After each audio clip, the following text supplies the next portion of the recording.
Hello, everybody, and welcome to Star School. My name is Paul Croto. I'm a five-star executive here at Youngevity, and I'm with Black Diamond Ambassador, Cheryl Morley. Woo! Hi there, everybody. Oh, my gosh, I'm so excited to be here at Star School today. Cheryl, you look like sunshine. Hey, I feel like sunshine. Oh, my gosh, that's why my glasses on.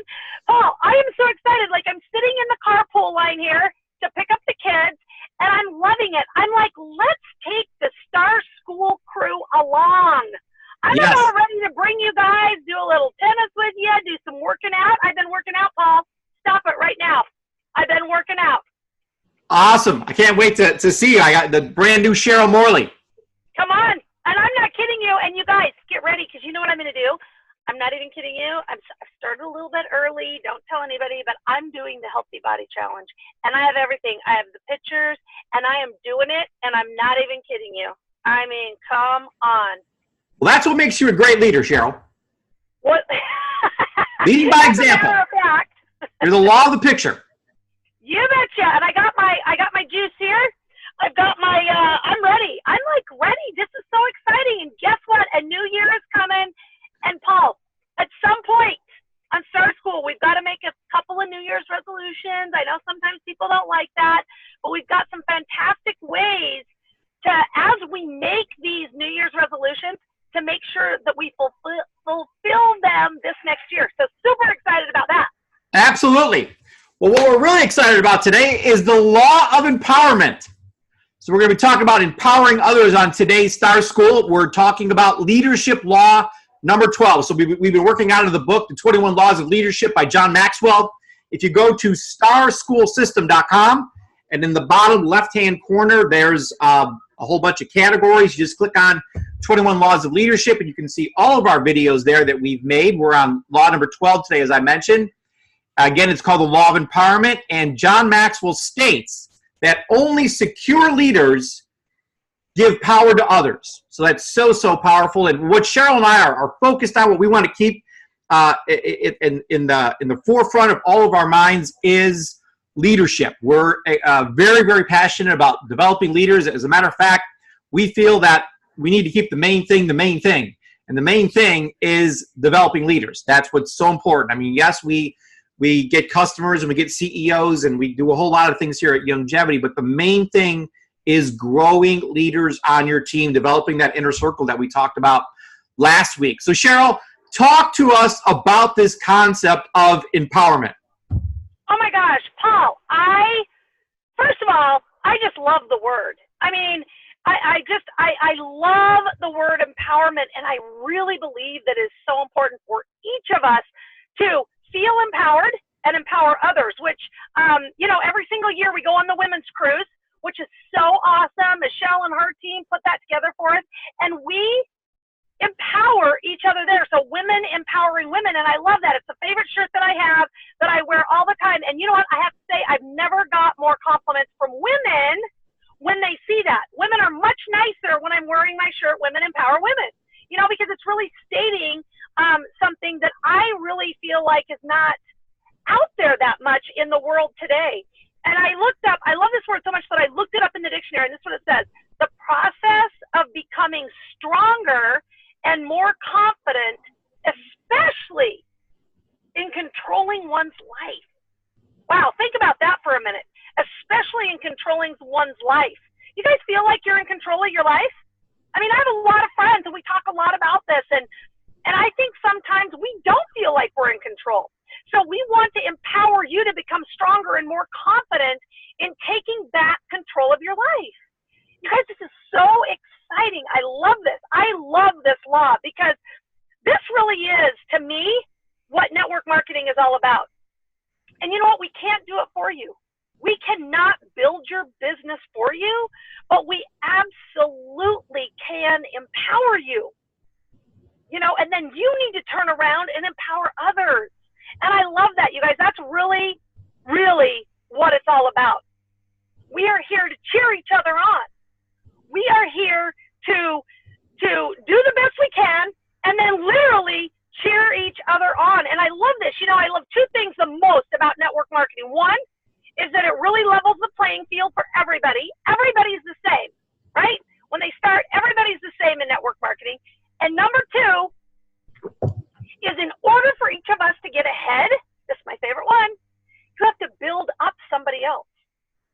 Have you guys ever even heard of that in corporate America? No.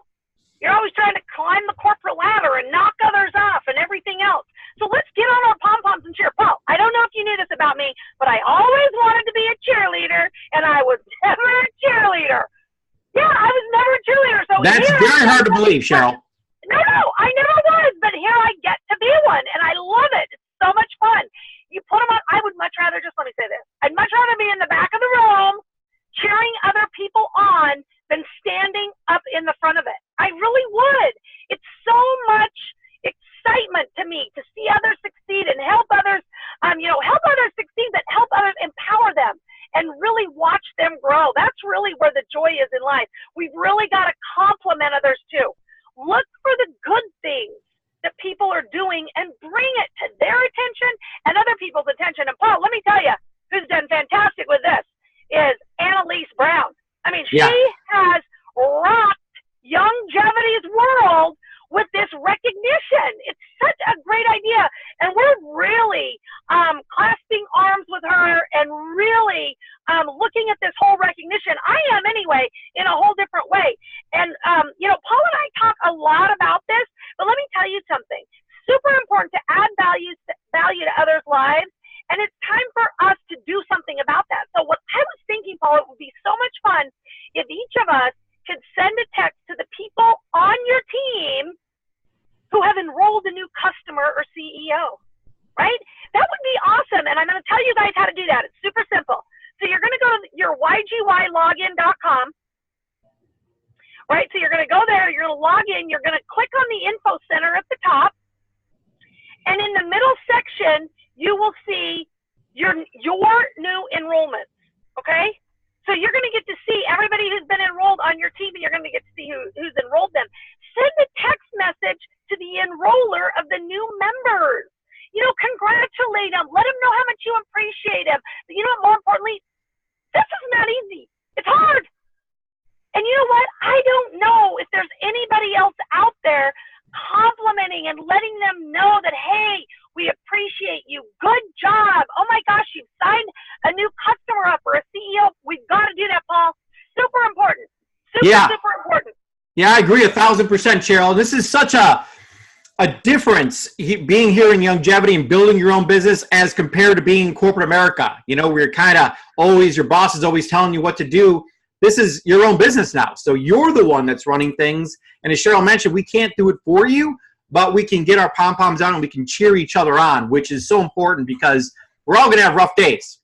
So we want to encourage each other through the rough days. And then when something great happens, when someone rolls a new person or hits a new rank or does anything great, we want to recognize them, as Cheryl mentioned. And this law of empowerment to me is all about taking people to a higher level, a level that they could have never got to on their own.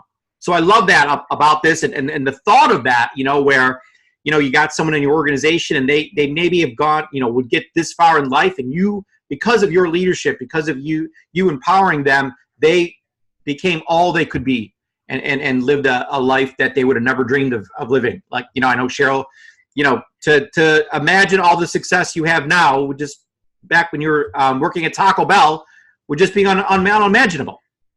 Wow. You're not kidding, Paul. And the amazing thing about that is someone believed in me. And that was super important. I couldn't even believe in myself. Could not even believe in myself. And it's so important for us to be that person. Right. But then again, Cheryl, this is so different than what we've been programmed in our lives, through society and through, having a job. But John talks about that only secure leaders give power to others. So we got to get rid of ego. There can't be any ego in network marketing. It's all about other people. This has nothing to do with you. It has everything to do with other people. So as children, we play these two games. Okay, so one of the games that I played as a child was called King of the Hill. And during King of the Hill, it was all about pushing other people off so you could be king of the hill. So, that's a horrible game to play because we want everyone to come to the top and be successful.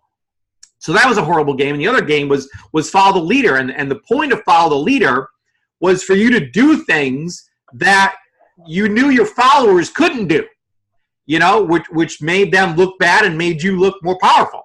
And that's horrible. So the problem with these games and so many other examples is that, those who win, in order to win, somebody else has to lose. And that's how corporate America is set up, and most of the world's set up that way. But in network marketing, it's the exact opposite. You cannot succeed unless you bring other people up. And that's what I really, really, really love about longevity and the whole network marketing industry. It's just unbelievably awesome. So Cheryl, John Maxwell in this chapter talked about the 3 barriers to empowerment. So talk to us about barrier number 1. Oh my gosh, I love that, Paul. Thank you so much. Yeah, the barriers. Oh my gosh, you guys. Now let's really get into these because, if there's a barrier to something, we know that we are not able to do whatever it is we want to do with that barrier. So let's talk about it. So the number one barrier is that there's a desire for job security. So the number one enemy of empowerment is the fear of losing what we have. Wow. You guys think about that. And think about if that's how you feel. There's a lot of times when we just need to know, what, this is how I feel, instead of saying, oh, I'm fine, or oh, no, there's no problem. Yeah, maybe there is, and that's okay. Because I've found that as we say, oh my gosh, yes, this is something that I do fear. I do fear losing what I have, because then what happens, it has no power over us. And I love that because then it allows us to really start to empower ourselves. And that's really what we need to do. So some people in network marketing fear having people on their team reach the same rank as they have or passing them in rank. You guys, listen here. I want everyone passing me in rank. You got to think like that. I've always thought like that. I had tons of leaders on my team who rank advanced way past where I was. Remember, I took some time off to raise my kids. People were rank advancing all around me, and I was like, fantastic, go you guys. I mean, you've got to cheer them on. Let's remember this, okay? Let's remember this. Real leaders are not judged on what their rank is. Oh my gosh, that might be some of the first time you guys are hearing that, but it's true. They are judged by how many 1-stars and above they have created. Think about that. It's not about what you are. It's about who you're helping and about the number of people you're helping, right? So I'm being judged right now on how many 5-stars I'm creating. How many 5-stars am I creating? I've got to think about that. So becoming a 1-star is a great accomplishment. It really is. It's the building block, right? And creating a 1-star, so listen, becoming a 1-star is a fantastic accomplishment for yourself. But creating a 1-star is being a great leader. I love that, Paul. It's right there. Yeah, it's so true. It's, I worked so hard to become 5-star. And the only way I could become a 5-star is if I help 9 people become a 1-star. But honestly, nobody in the world cares that I'm a 5-star. What they're looking at me as and what they're judging me on is how many 5-stars have I created? Just like you said. So that's what my focus is on. It's never becoming a 5-star. Who cares about that? It's how many people do you bring to the top of the mountain with you? That's how you're going to be judged. So keep that in mind, and that's all through empowerment. You can't just make someone a 5-star. They have to do it on their own, but you got to be there cheering them on and helping them every step of the way. So the second barrier to empowerment is resistance to change. And John talks about in this chapter here, by its very nature, empowerment brings constant change because it encourages people to grow and to innovate. Change is the price of progress. I love that. Change is the price of progress. So as you progress, things are going to change. And that's not always easy to live with, when things are always changing like that. So people don't like change. Just in general, that's a fact. Yet, most important responsibilities of a leader is continually improving their organizations. So as a leader, you must train yourself to embrace change, and to desire it and to make it a way of life. This is how we're going to be. We're going to always be changing. So effective leaders are not always willing to change, but not only willing to change, but they become a change agent. That's what I want. I want to have constant change in my organization and people growing. So embrace change. Don't be afraid of change. We're, as far as, our focus here at Youngevity will always be on Dr. Wallach. It'll always be on 90 for life. But other things are always going to be evolving and changing. So you need to be, grow with that as opposed to resisting it. So Cheryl, talk about number 3, because I know the third barrier to empowerment is something that you're really, really, really passionate about. I really am. So number 1 was the desire for job security. Number 2 was the resistance to change. And here we are with number 3. And you're right, Paul. This is near and dear to my heart. Number 3, the barrier to empowerment is the lack of self-worth. Ladies and gentlemen, brothers and sisters, this is so important. And the most fascinating thing to me, Paul and I always talk about this, but the most fascinating thing to me about this is that you have to be the one to create this self-worth in yourself. Nobody can give it to you. You have to do it. But the lack of self-worth is at an all-time low. It really is. And Paul, tell us a little bit about this bad parenting thing that you've noticed and seen, and even growing up in your childhood, you really experienced this. Yeah, I didn't grow up in a very wealthy family or anything like that, but my parents fed me lots of love. And I mentioned to you before the call that my father never called me Paul. He always called me Champ. Hey, Champ, how's it going today? Hey, Champ, how's school today? And hearing that a billion times, you start to think of yourself as a champion. And, my mother always was giving me love and encouraging me. And the analogy here is depositing into the piggy bank. So it's not just the piggy bank on the bedroom, dresser there that matters. It's the person. It's the piggy bank inside the person. So I was always having deposits made inside of me. And I think that's made a huge difference in who I am today, is because of how full my piggy bank is. So if something bad happens to me and I lose a few cents, so what? I got all this change in my piggy bank. Where other people, they didn't have that. So it's not just, encouraging your children and putting deposits in their piggy banks, but putting deposits into the piggy banks of your team members and encouraging them and talking them up. Yeah, I love that, Paul. Thank you so much. And how true that is, right? We've got to deposit into people's self-worth piggy banks. We've got to do that, and we've got to do that for ourselves too. There's a couple of quotes in the book, or little sections of the book that I absolutely love. One is self-conscious people are rarely good leaders. They focus on themselves, worrying how they look, what others think, and whether they are liked. They can't give power to others because they feel that they have no power themselves. And you can't give what you don't have. So true. Oh yeah, sorry, Paul. I wanted to say something funny that I heard a long, long time ago. When I used to be worried sick about this. How do I look? What do other people think? Oh, well, what is someone going to think if I do this or if I do that? And the funny thing that I heard was, listen, nobody cares what you're doing. Nobody's thinking about you. They're busy thinking about themselves. Okay? So just don't worry about it. Just don't worry about it. Another one that I really loved is only secure leaders are able to give themselves away. Mark Twain once remarked that great things happen when you don't care who gets the credit. And I can tell you right now that that is 1,000% true. I believe the greatest things happen when you give the credit to others. I think that is so important. So you guys, it's work on yourself. You've got to do that. You've got to work on yourself, and you've got to work on these 21 laws. We live in a society now where everyone's worried about what everybody's going to think. Don't worry about that. And we hear a lot that people are, they fear so much, the failure. That's not true. What people are afraid of is what other people will think of them.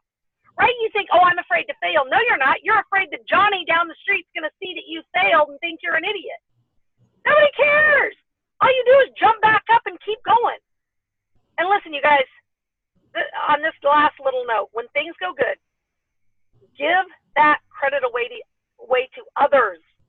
And when things go wrong, you personally, as a leader, you take 100% responsibility. I love that, Paul. Tell us a little bit about our homework. Yeah, wow, that was so powerful, Cheryl. On a scale from 1 to 10, how would you score yourself and your self-worth? So start with you. Where would you rate yourself? How much confidence do you have inside of you on a scale from 1 to 10? So take a moment, score that. Are you someone who believes in other people? You know, if you're one of these people that say, you know, if you want it done right, you have to do it yourself. If that's your attitude, you're in for a very lonely life. Let me tell you, and not very successful. You have to build a team in order to create anything great in life. So you have to believe in other people and encourage them. So score yourself on this law of empowerment. How well do you encourage others? How well do you empower other people on your team right now? Point blank, score yourself on that, 1 to 10. You know, Cheryl and I, we focus on these 3 E's. Number 1 is we equip people. We have Star School, starschoolsystem.com. We're giving you the tools, and that's all it is. It's a toolbox for you to use to equip you to be able to get from where you are to where you want to get to. But we also got to have encouragement. So we're always encouraging people. You got to encourage your team and also empower them. You know, let them know you can do this. I promise you, it's going to be difficult, but you can do it. You know, so the 1 E you can't have in your life is ego. Get rid of that, because this is not about you. It's about encouraging other people. So read chapter 12 if you haven't done so already, and read chapter 13 for next week's call, which is the law of the picture. And that's what Cheryl is. She is the law of the picture over there. You're the picture of perfection over there, Cheryl. Oh, yeah. Sunglasses and all. Yeah, you're looking awesome. And so we want to also leave you with some books to read. The 360-Degree Leader is an awesome book on empowerment, ideas. Winning with People is a great book by John Maxwell about empowerment, and also Becoming a Person of Influence has a chapter on empowerment as well. So, Cheryl, leave us with some closing remarks or a closing thought that you have on this law of empowerment. Well, Paul, I think you just talked about the 3 E's. I have to talk about the 3 C's. You guys, think about this every morning when you wake up. Contribution. What can you contribute to the world today? What can you contribute to another person? It's up to you. Every single one of us can make a difference. Compliment others. Compliment others. And the last thing, celebrate. Celebrate yourself. Celebrate the small wins. And please, please, please celebrate your team members and celebrate the people on your team with the great things that they're doing also. And I love this saying, Paul, when you push people down, you go down with them. Enlarging others makes you larger. And I love that. I was just talking to Justice and Angelic about this and about the importance of, you know, don't say unkind things. We need to build people up. We need to be there. If you want people to think of you in a positive way, all you need to do is compliment others. If you become a person who is known as somebody who compliments others, I'm telling you, everybody will be your friend. And it's so important. And the other thing is think about, and this is my last thought, Paul, think about as you're complimenting others, think about how that makes you feel. I can promise you it'll bring joy into your life like nothing you've ever seen before. We love you guys. Have a fantastic week, and I can't wait until Star School next week. Bye. Bye, everyone. Go empower someone.